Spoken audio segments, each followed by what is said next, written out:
फकीराच्या वेशात साईबाबा शिर्डीमध्ये आले आणि शिर्डीचे होऊन त्यांनी लोकांना सर्वधर्म समभाव हा मंत्र दिला आणि लोकांचे देव बनले। त्याच शिर्डीत लोकांची आस्था असलेल्या साईबाबांच्या वस्तूंना साई ट्रस्टचे अधिकारी लोकांपासून दूर करत आहेत। फकीराच्या वेशामध्ये साईबाबा शिर्डीमध्ये आले आणि शिर्डीचे होऊन गेले। गावातील सर्व माणसांसाठी साई नावाने बाबांनी अनेक चमत्कार केले। त्याचबरोबर मानव कल्याणाच्या कामामध्ये स्वतःला समर्पित करून घेतले। गरीब श्रीमंत हा भेदभाव मिटवून साईबाबांनी प्रत्येकाला जवळ केले आणि सबका मालिक एक असा मंत्र त्यांनी लोकांना दिला। परंतु साईबाबांचा हाच विचार ट्रस्टचे अधिकारी विसरलेले दिसतात आणि साई भक्तांना ते साईबाबांपासून दूर करत आहेत।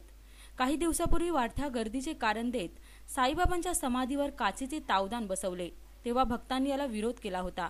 परंतु तेव्हा भक्तांच्या विरोधाला न जुमानता द्वारकामधली जळत्या अग्नीलाही काचेमध्ये बंदिस्त केले। येथील जळणाऱ्या आगीबद्दल साईबाबा म्हणाले की जोपर्यंत या जगाचा अंत होणार नाही तोपर्यंत ही आग जळत राहील, परंतु या आगीला सुद्धा काचेत बंद करण्यात आले आहे। यामुळे भक्त अशा दर्शनामुळे असमाधानी आहेत। एका पाठोपाठ एक साईबाबांच्या वस्तू काचेमध्ये बंद केल्यावर आता ट्रस्टने हद्दच पार केली आहे। गुरुस्थान मंदिराला तिन्ही बाजूने काच लावून बंदिस्त केले आहे, त्यामुळे भक्तांना दर्शन घेताना त्रास होत आहे। काच असल्यामुळे साईबाबांची प्रतिमा दिसण्याऐवजी स्वतःचे प्रतिबिंब दिसत आहे। याचा सगळीकडून विरोध होताना दिसत आहे। पालघर तालुक्यातील पानेरी खाडीच्या वाढत्या प्रदूषणाच्या प्रश्नाबाबत पानेरी वाचवा या संघर्ष समितीने तहसील कार्यालयासमोर बेमुदत उपोषणास सुरुवात केली आहे।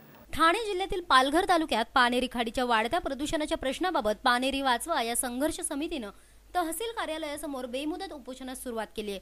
या उपोषणात महिला वर्गासह इतर अनेक स्थानिक सहभागी झालेत। या पानेरी खाडीच्या प्रदूषणाविरोधात स्थानिक जनता गेल्या अनेक वर्षांपासून लढा देत आहे, मात्र नागरिकांना फक्त आश्वासनं दिली जात आहेत।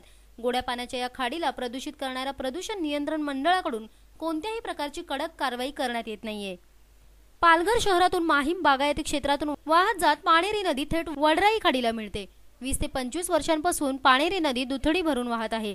या नदीच्या पाण्यावर परिसरातील बागायतदार शेतकरी उदरनिर्वाह करतात। मात्र पालघरमध्ये औद्योगिक वसाहत निर्माण झाल्यापासून काही रासायनिक कारखान्यांमधून कोणत्याही प्रकारची प्रक्रिया न करता प्रदूषित पाणी पानेरीमध्ये सोडण्यात येऊ लागले। त्यातच भर म्हणून की काय रासायनिक कारखान्यांमधून कोणत्याही प्रकारची प्रक्रिया न करता प्रदूषित पाणी पानेरीमध्ये सोडण्यात येऊ लागले।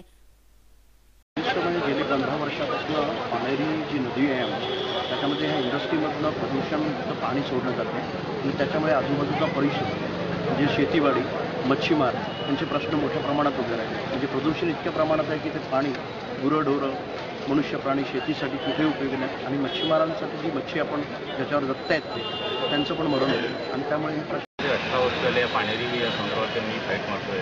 शासन काहीच लक्ष देत नाही आहे।